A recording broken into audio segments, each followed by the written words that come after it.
अस्सलामुअलैकुम, वेलकम है आप सभी का इस नई वीडियो में। तो जैसे आप सभी को पता है कि क्लास 10th का जो अपकमिंग पेपर है वो साइंस का है। इस बीच इस वीडियो में मैं आपके साथ एक प्रैक्टिस पेपर लेकर आया हूं जिसको आप बच्चे सभी प्रैक्टिस करेंगे और हम भी प्रैक्टिस करने की कोशिश करेंगे ताकि आपको वो एक मतलब जिस हिसाब से आपका पेपर आता है उसी हिसाब से यहाँ पर मैंने आपके लिए प्रैक्टिस पेपर एक तैयार किया है। उसको आप भी प्रैक्टिस करेंगे, हम भी आपको समझाएंगे ताकि आपके डाउट्स भी क्लियर हो जाएंगे और उसके साथ साथ आपका रिविजन भी हो जाएगा।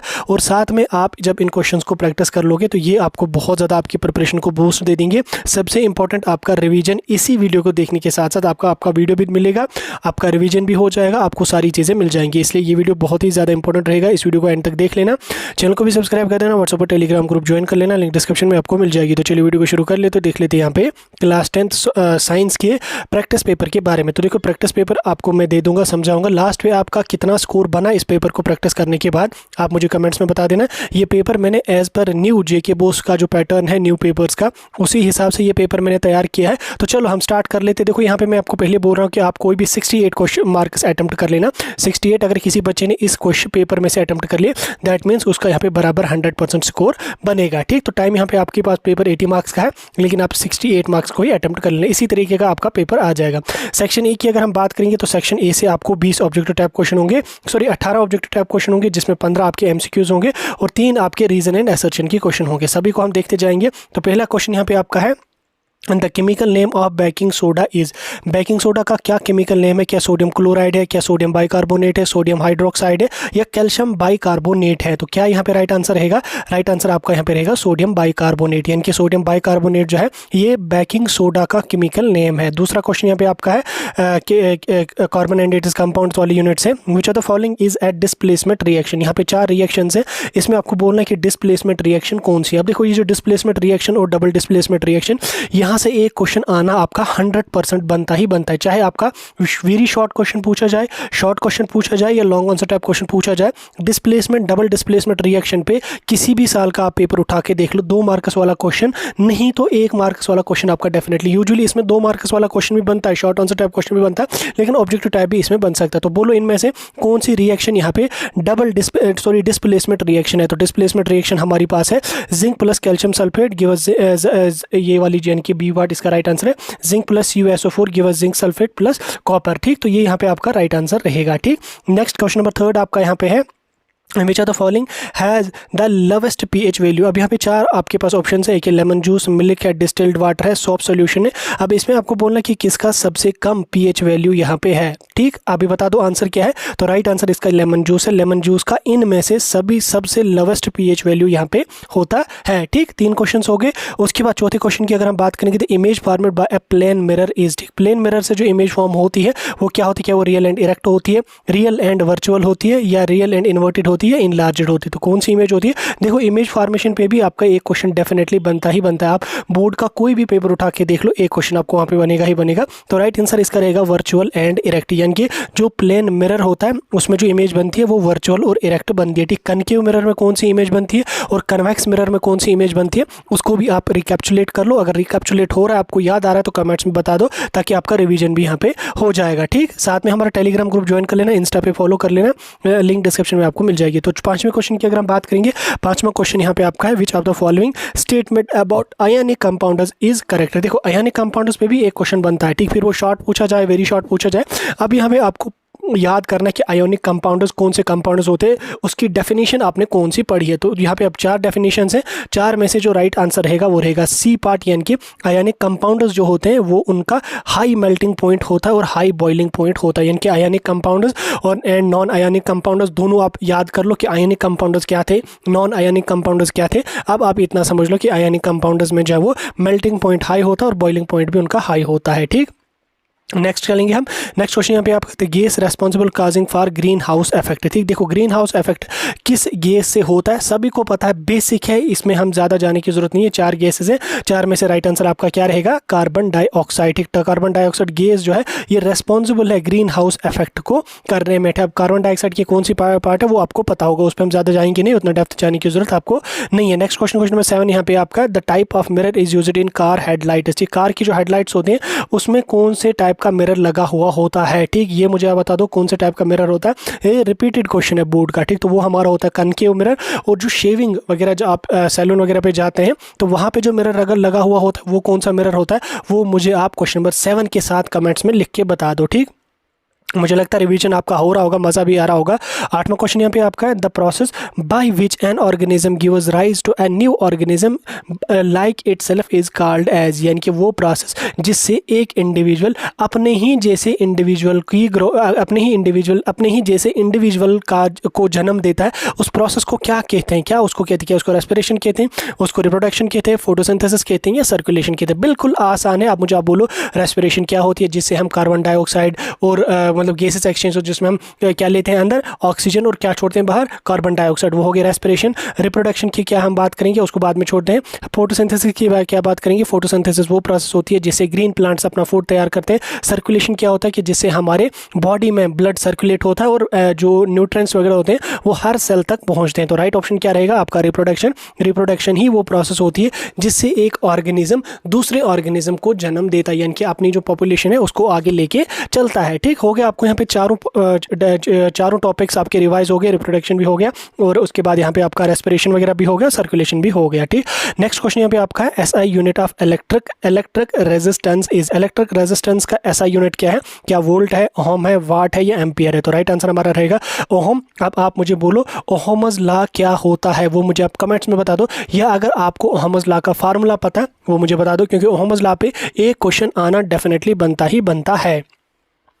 10th क्वेश्चन यहाँ पे आपका है, which are the following element is non metallic and conductors electricity. ठीक, तो यहाँ पे 4 मेटल्स हैं, जैसे सल्फर है, ग्रेफाइट है, फास्फोरस एंड आयोडीन है। तो इनमें आपको बोलना है कि कौन सा यहाँ पे नॉन मेटेलिक है और कंडक्ट करता है इलेक्ट्रिसिटी को, यानी कि उससे इलेक्ट्रिक करंट पास होता है। तो वो हमारा ग्रेफाइट रहेगा। ग्रेफाइट जो है ये नॉन मेटेलिक कंपाउंड है और and it conducts the electricity. Next question यहाँ पे आपका है, which are the following is an endothermic process. देखो 2 प्रोसेस होती हैं, एक होती है एंडोथर्मिक और एक होती है एक्सोथर्मिक। अब जल्दी से आप रिकैप्चुलेट करो कि आपने एंडोथर्मिक प्रोसेस की क्या डेफिनेशन याद करी है और एक्सोथर्मिक प्रोसेस की क्या डेफिनेशन याद करी है। अब उनकी एग्जांपल्स क्या है? अगर हम एंडोथर्मिक प्रोसेस की बात करें तो एंडोथर्मिक में हमारा फोटोसिंथेसिस होता है। नेक्स्ट हम बात करेंगे नेक्स्ट क्वेश्चन की, क्वेश्चन नंबर 12 यहाँ पे आपका है, which are the following planet has the least temperature. ठीक, किस वाले प्लेनेट में सबसे कम टेम्परेचर होता है? ठीक, किस वाले में होता है?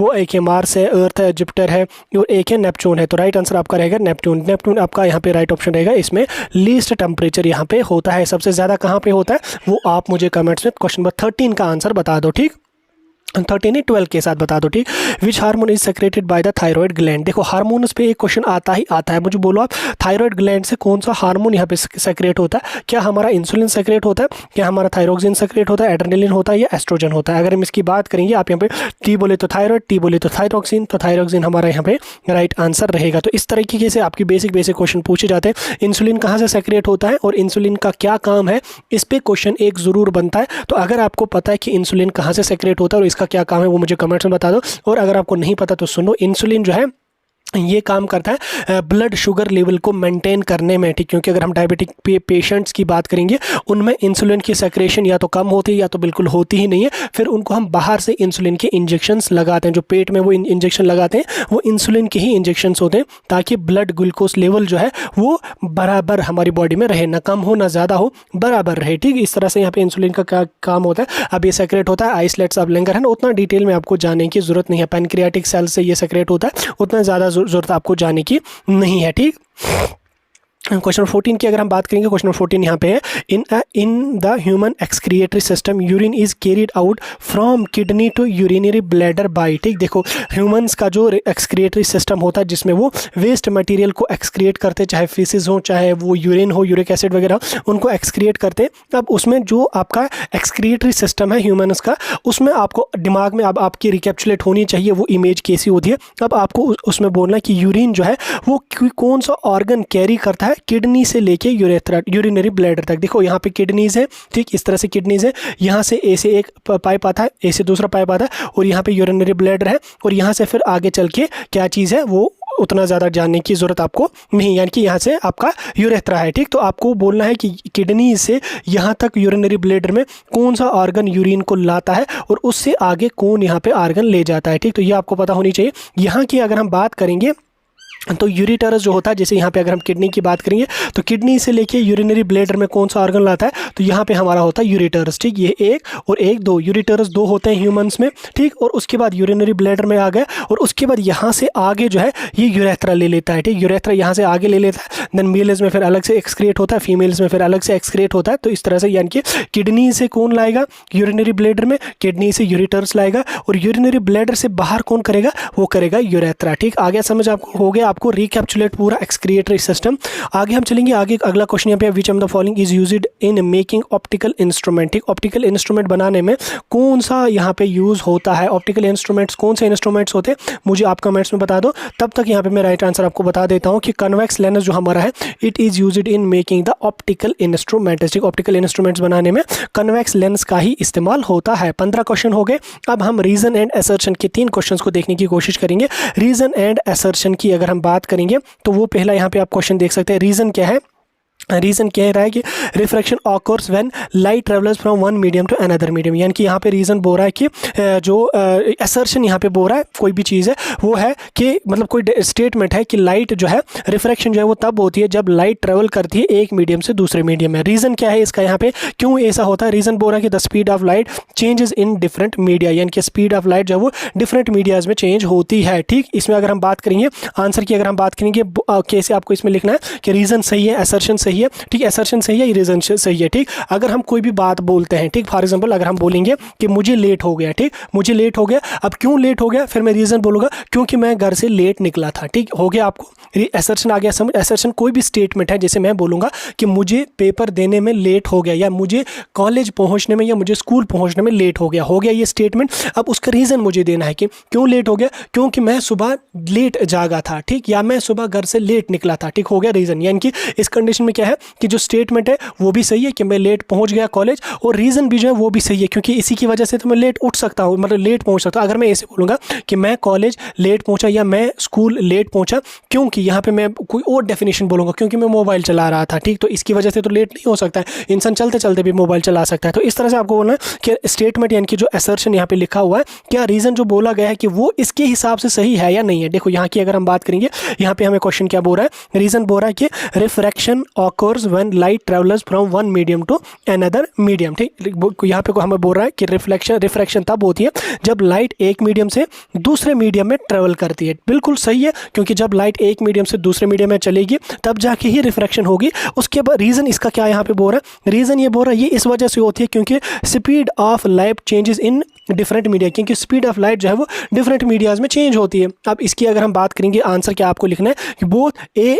Assertion and reason are true. ठीक, दोनों सही है, क्योंकि अगर यहाँ पे हम बात करेंगे स्पीड ऑफ लाइट जो वो चेंज होती है एक मीडिया से दूसरे मीडिया में, तो इससे आंसर यहाँ पे आ जाएगा both A and B are true and R is correct explanation of A. तो यहाँ पे क्या बोल रहा है कि ये तभी होती है क्योंकि जो स्पीड ऑफ लाइट है अगर हम आयर में डालेंगे तो स्पीड ऑफ लाइट काफ़ी तेज़ होगी, देन उसके बाद दूसरा मीडिया यहाँ पे आ गया, इसके साथ टकरा गई, स्पीड इसकी कम होगी और रिफ्रैक्ट होगी लाइट, यानी कि ये करेक्ट एक्सप्लेनेशन इसकी दे देता है। ठीक, आगे हम चलेंगे, दूसरा क्वेश्चन आपको मैं समझाने की कोशिश करूंगा। दूसरा यहाँ पे है कि rusting of iron is a physical change. ठीक, ये यहाँ पे फिजिकल चेंज है, यानी कि रस्टिंग किसी भी आयरन की है, ये एक फिजिकल चेंज है। देखो रस्टिंग की अगर हम बात करेंगे, हाँ, आपके पास एक लोहे का टुकड़ा है, ठीक, आपके पास एक लोहे की रॉड है या लोहे का टुकड़ा है, आप उसको थोड़ा उस पर पानी डालो और उसके बाद उसको 15-20 दिन के लिए बाहर कहीं पे भी रख लो, घर में रख लो, बाहर रख लो, कहीं पे भी, 15 दिन के लिए आप उसको रख लो। उसके बाद आप देख लो उसमें रस्ट लगा होगा, जिसको हम जंग बोलते हैं या जिसको कश्मीरी में हम खाई बोलते हैं। ठीक, तो वो जंग उस पर लगा होगा, उससे क्या होगा कि ये अगर इतना बड़ा पीस है, धीरे धीरे करके ये यहाँ से उसके पीसेस उठते जाएंगे, उठते जाएंगे, उठते जाएंगे, उठते जाएंगे, टूटता जाएगा, टूटता जाएगा, टूटता जाएगा, और ये धीरे धीरे करके खत्म होता जाएगा, और ये फिजिकली केमिकली दोनों तरह से वीक होगा। तो रस्टिंग जो हमारी होती है ये कभी भी फिजिकल चेंज नहीं होती, ये क्या होती है हमेशा, ये हमारी होती है केमिकल चेंज। ठीक, ये जो है वो केमिकल चेंज है। ठीक, रस्टिंग जो होती है ये हमारी केमिकल चेंज होती है, ये फिजिकल चेंज नहीं, क्योंकि फिजिकल चेंज को हम वापस कर सकते हैं। ठीक, केमिकल चेंज को हम वापस नहीं कर सकते। जैसे फॉर एग्जाम्पल अभी आपने कोई लोहे की रॉड बाहर रखी, ठीक, उस पर जंग लग गया, ठीक, क्या आप उसको वापस वैसा बना सकते हो? बिल्कुल भी नहीं बना सकते हो। उस पर जंग एक बार लग गया तो वो चीज़ें, वो पार्ट उसका आपने कट कर देना है। ठीक, या आपने पूरा उसको ऊपर से जो वो ग्राइंड कर लेना है, तो वो आपका उसमें केमिकल चेंज आ जाएगी, यानी कि वो वापस उस शेप में नहीं आ सकता। तो इसका रीज़न यहाँ पे क्या बोल रहा है कि रीज़न इसका ये है कि रस्टिंग इन्वॉल्व्स है chemical reaction with oxygen and moisture. ठीक, यहाँ पे बोल रहा है कि रस्टिंग जो हमारी होती है ये हमारी होती है जी केमिकल चेंज, और उसके साथ साथ ही इसमें केमिकल रिएक्शन होती है ऑक्सीजन और मॉइस्चर की। तो इसमें क्या है, हमारा जो असर्शन यहाँ पे लिखा गया है, जो ये स्टेटमेंट लिखा गया है, ये बिल्कुल गलत है क्योंकि रस्टिंग जो हमारी होती है वो फिजिकल चेंज होती है, वो केमिकल चेंज नहीं होती है। तो ये ए इज़ फॉल्स, यानी कि assertion is false, reason is correct है। ठीक, रीज़न जो है हमारा करेक्ट है क्योंकि केमिकल चेंज की वजह से ही ऑक्सीजन और मॉइस्चर के साथ हमारा कोई भी कंपाउंड जो है वो रिएक्ट करता है, आयरन रिएक्ट करता है, उसके बाद उसमें जो है वो क्या कहते हैं, उसको रस्टिंग हमें देखने को मिलती है। ठीक, तो उसके बाद एक और हम यहाँ पे देखने की कोशिश करेंगे, एक और स्टेटमेंट यहाँ पे क्या है, असर्शन क्या है, plants appear green because of chlorophyll absorbs green light. ठीक, क्या बोल रहा है यहाँ पे कि प्लांट जो हमारे हैं it appears green because chlorophyll absorbs green light. ठीक, क्लोरोफिल जो है वो ग्रीन लाइट को एब्जॉर्ब करता है, तब जाके वो जो है वो प्लांट्स हमें ग्रीन दिखते हैं। रीज़न इसका ये बोल रहा है कि chlorophyll reflectors green light and absorbs other wave length. तो यहाँ पे स्टेटमेंट क्या बोल रहा है, इसका रीज़न क्या बोल रहा है कि क्लोरोफिल जो हमारा होता है वो ग्रीन लाइट को रिफ्लेक्ट करता है और उसके बाद एब्जॉर्ब करता है वो बाकी वेव लेंथ की जो लाइट है उनमें। तो अगर यहाँ पे हम क्लोरोफिल की बात करेंगे, प्लांट्स की बात करेंगे, प्लांट्स के पत्ते या प्लांट्स हमें क्यों ग्रीन दिखते हैं, क्योंकि उसमें क्लोरोफिल प्रेजेंट होता है, बिल्कुल सही है। लेकिन क्लोरोफिल क्या काम कर लेता है, ये ग्रीन लाइट जब यहाँ पे लाइट के स्पेक्ट्रम आता है, 7 कलर की जब लाइट आती है यहाँ पे, तो ग्रीन लाइट को क्या काम कर लेता है, ये रिफ्लेक्ट कर लेता है। तो ग्रीन लाइट जब रिफ्लेक्ट होती है हमारी आंखों में लगती है, हमें वो वाली चीज़ या वो वाला प्लांट या वो वाला लीफ या पत्ता जो है वो हमें ग्रीन कलर का दिखने लगता है। ठीक, तो यहाँ तक आपको समझ आ गया। तो बाकी लाइट को ये एब्जॉर्ब करता है, ग्रीन लाइट को ये रिफ्लेक्ट करता है, जिसकी वजह से हमें प्लांट्स ग्रीन दिखते हैं। तो इसमें हमारा असर्शन जो है वो बिल्कुल गलत है, यानी कि ए इज फॉल्स, क्योंकि यहाँ पे प्लांट अपीयर्स इन chlorophyll absorbs green light, chlorophyll green light को एब्जॉर्ब नहीं करता है, क्लोरोफिल बाकी लाइट्स को एब्जॉर्ब करता है और ग्रीन लाइट्स को वो रिफ्लेक्ट करता है। और उसके बाद यहाँ पे रीजन इसका बिल्कुल करेक्ट है। ठीक, इसका आप आंसर क्या लिखेंगे, A is false but R is true. ठीक, इस तरह से आपको रीजन एंड असर्शन के क्वेश्चंस को अटेम्प्ट करना, बिल्कुल 3 क्वेश्चंस होंगे। ठीक, बिल्कुल आसान है। ठीक, इस पे आप कैसे प्रैक्टिस बना लोगे, आप 15, 20, 25, 30 क्वेश्चंस रीजन एंड असर्शन की यूट्यूब पे देख लो, उनको प्रैक्टिस कर लो। ठीक, उनको प्रैक्टिस कर लो तो वहाँ पे आपको अच्छी खासी पकड़ उस पर बनेगी और आप इन क्वेश्चंस को आसानी से अटेम्प्ट कर लेंगे। बिल्कुल आसान होते हैं, बस थोड़ा सा आपको पता होनी चाहिए, थोड़ा सा आपको चीज़ें पता होनी चाहिए। ठीक, जैसे यहाँ पे क्लोरोफिल पे आ गया, अगर आपको क्लोरोफिल के बारे में पता है तो आप ईजिली इसके रिलेटेड जो भी क्वेश्चन आ जाए आप उसको ईजिली अटेम्प्ट कर सकते हैं। ठीक, हो गए आपके ऑब्जेक्टिव टाइप क्वेश्चन। अब 19 ऑब्जेक्टिव टाइप क्वेश्चन में से आपके कितने सही हुए वो आप कमेंट्स में बता दो, तब तक हम सेक्शन 2 की ओर चलेंगे। तो दूसरा सेक्शन यहाँ पे हमारा क्या है, इसमें हमारे आपके 2 मार्क्स वाले क्वेश्चन पूछे जाएंगे, कोई भी आर पार्ट इसमें नहीं होगा। जैसे यहाँ पे क्वेश्चन नंबर 1 यहाँ पे, what do you mean by resistors connected in parallel. ठीक, आप देखो रेजिस्टर्स कनेक्टेड इन पैरेलल या रेजिस्टर्स कनेक्टेड इन सीरीज, इस पे एक क्वेश्चन आपको डेफिनेटली बनेगा। तो अगर ये क्वेश्चन आया तो आप कैसे लिखेंगे इसका आंसर, आप आंसर लिखेंगे कि resistors connected in parallel means 2 और more resistors having the same initial point और starting point from the common point, यानी कि जब उनको एक पॉइंट से दूसरे पॉइंट तक हम कनेक्ट कर लेंगे तो वो आपका यहाँ पे ए से बनेगा। ठीक, तो आप इसका आंसर अगर आपको आ रहा है तो आप अपने रफ कॉपी पे लिख लो। दूसरा क्वेश्चन आप यहाँ पे लिख लो, list the properties of magnetic lines of force. Magnetic field, magnetic lines की आपको कुछ प्रॉपर्टीज लिखनी है, आप अपनी रफ कॉपी निकालो और लिख रीजन हो जाए ताकि आपकी प्रैक्टिस हो जाए इस क्वेश्चन पे। ठीक, अब अगर आपने लिखा तो आंसर आप यहाँ पे देख सकते हैं कि मैग्नेटिक फील्ड लाइनें जो है वो कभी इंटरसेक्ट एक दूसरे से नहीं करते, they form closed loops, they travel from the north to south pole. तो इस तरह से कुछ 2-3 प्रॉपर्टीज आपको लिखनी है। तीसरा क्वेश्चन यहाँ पे आपका है, what is combination reaction, give 1 example. ठीक, अब आप रिकैप्चुलेट कर लो कि कम्बिनेशन रिएक्शन की डेफिनेशन आपने क्या पढ़ी थी और उसकी एक एग्जाम्पल आप अपनी रफ कॉपी पे लिख लो और साथ में आप डेफिनेशन भी लिख लो कि कम्बिनेशन रिएक्शन क्या होती है। और अगर आपने अभी तक लिख ली नहीं लिखी तो वीडियो को पॉज कर लो और लिख लो और उसके बाद देख लो कि कम्बिनेशन रिएक्शन जो होती है वो रिएक्शन होती है, या इसको हम ऐसे अगर बोलेंगे, combination reaction is a chemical reaction where 2 और मोर देन 2 सबस्टेंसेस या compounds combine to form a single product. यानी कि कम्बिनेशन रिएक्शन वो रिएक्शन होती है जहां पे 2 या 2 से ज्यादा कंपाउंड सब्सटेंसेस हमारे मिले, ऐसे हम मिले और उसके बाद हमारा एक नया प्रोडक्ट यहाँ पे बन गया, यानी कि मल्टीपल प्रोडक्ट्स मिले और एक अलग प्रोडक्ट हमें यहाँ पे बना, तो उसको हम बोलते हैं कम्बिनेशन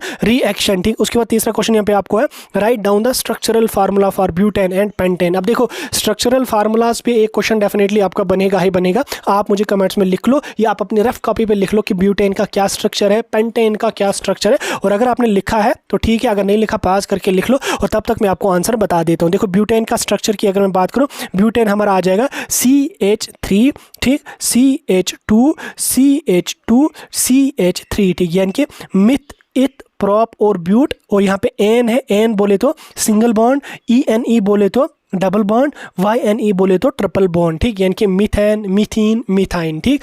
ANE जहाँ पे होगा, जहाँ पे भी ANE होगा, जैसे ब्यूटेन है, ब्यूटेन के लास्ट पे क्या है ANE, तो आप समझ लेना कि इनके बीच में यहाँ पे सिंगल बॉन्ड है। और अगर ENE होगा तो ENE जहाँ पे भी होगा तो आप समझ लेना कि डबल बॉन्ड है। और अगर यहाँ पे YNE होगा, ठीक, आइन अगर होगा तो आप समझ लेना कि ट्रिपल बॉन्ड यहाँ पे है, ठीक। तो यहाँ पे बात चल रही है ब्यूटेन की, तो आपको पता होना चाहिए methane, ethane, propane, butane, pentane, hexane, ये मैंने 10th में याद करे थे, तो आपको भी याद होगा ही होगा। तो 15, 20 तक, 10 तक आप याद रख लेना, meth, eth, prop, but, pent, hex, hept, ऐसे ही करके बहुत हो तो 7 तक आप एटलीस्ट याद करके ही जाना, ठीक। 7 अगर नहीं तो 6 तो एटलीस्ट वो भी याद आपको होने ही होने चाहिए, myth, eth, prop, but, pent, hex, 6 तक आपके एटलीस्ट याद होने चाहिए। मिथ बोले तो 1 कार्बन, इथ बोले तो 2 कार्बन, मिथ, इथ, प्रोप बोले तो 3 कार्बन, मिथ, इथ, प्रोप, ब्यूट बोले तो 4 carbon, myth, eth, prop, but, paint बोले तो 5 carbon, myth, eth, prop, but, pent, hex बोले तो 6 कार्बन, ठीक। तो इस तरह से आपको यहाँ पे लिखना पड़ेगा, ठीक। अब इसको कैसे लिखेंगे आप, myth, eth, prop, ब्यूट, myth, eth, prop and ब्यूट, myth, इथ,